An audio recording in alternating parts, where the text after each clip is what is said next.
In Excel, as with all other Windows programs, you have to know how to select your data if you want to modify it. So let's take a look at a few techniques. Well, some are pretty straightforward. Put your mouse pointer here at the beginning, and you can just drag. And as long as you don't let go of the mouse button, you can reduce or enlarge the selection area. Okay, that's great, but what if you wanted to select some things that are not quite so straightforward? Well, let's do this. Click on the first cell here, A5. Now, if you scroll down, you can see there's the end of the selection area.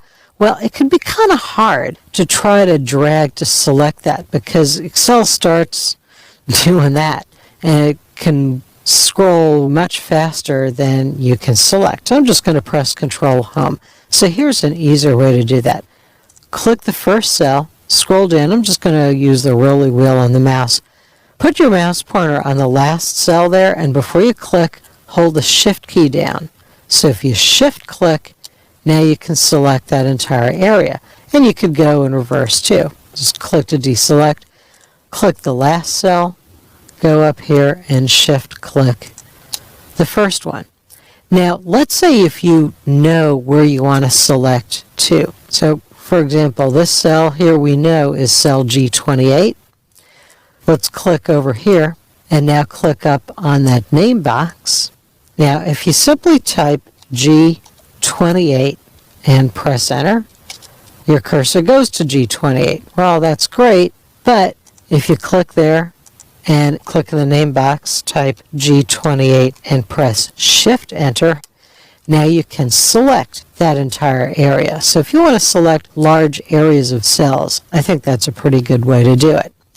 Well, you could also select random areas. So for example, let's select this row, hold the Control key down, and with the Control key down, you can select random areas, even individual cells, as long as you're holding the Control key down, and then click anywhere and you can deselect. Now, you could do this with entire columns and entire rows.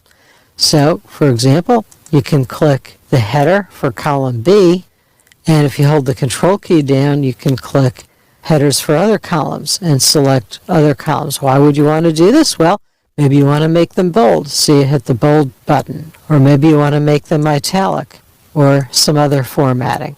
So that's what that's for. Now that's the Control key. If you click the header for column B and Shift click the header for column G, now you select all of them. You could also drag to select. Make sure that it's a down arrow. Then you can drag to select. And rows work the same way. You can click a row, hold your Shift key, and then Shift click to select more, Shift click to select fewer. If you use the Control key, you can select one and any random other rows that you want. And again, you can click somewhere to deselect. Now, if you wanted to select an entire column or an entire row, of course, you can click just the header of one or the header for the other. And there's a little shortcut for that. If you press Control Spacebar, you can select an entire column. If you press Shift Spacebar, that will select an entire row. Now, what if you wanted to select this whole data area? Now, this data area, notice it begins at row 5, ends at row 28, ends at column G. This is what's called a current region in Excel terminology. Click anywhere in this current region, and to select all the cells in this region, press Control A, and that selects all the cells in that current region. But what happens once your current region is selected and you press Control A again? That selects the entire sheet. So if you want to select all 16.7 million cells in the worksheet, and the current cell is a cell there that's surrounded by other cells, just press Control A twice. Well, what if you have a cell out here that's selected that's surrounded by empty cells? Then you only have to press Control A once. Now, there's another technique.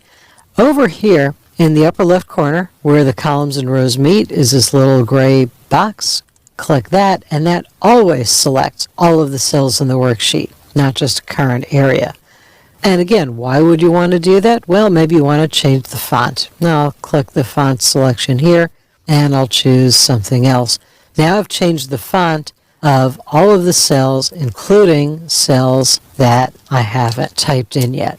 So as long as you know how to select and how to move around in the worksheet, you're going to find that you're doing Excel much faster.